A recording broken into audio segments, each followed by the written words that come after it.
মহান স্বাধীনতা দিবস উপলক্ষে পটুয়াখালীর কলাপাড়ার পায়রা বন্দরে কোস্টগার্ডের যুদ্ধজাহাজ বিসিজিএস অপরাজেয় বাংলার সাধারণ মানুষের জন্য উন্মুক্ত করা হয়। বুধবার দুপুর 12টা থেকে বিকাল 4টা পর্যন্ত এ জাহাজ দেখতে বিভিন্ন স্কুল কলেজের শিক্ষার্থী ও সর্বস্তরের মানুষ পায়রা বন্দরের জেটিতে ভিড় করে। নাবিকদের সমুদ্র জীবনযাপন, বিভিন্ন যুদ্ধ সামগ্রী ও অস্ত্র দেখতে পেয়ে খুশি হয় দর্শনার্থীরা।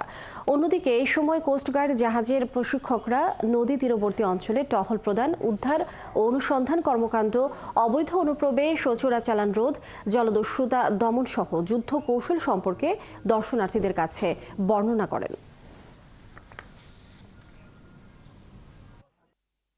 আমার অনুভূতি অনেক ভালো। আমি ধন্য আমার জীবনে এরকম একটা জিনিস দেখার জন্য।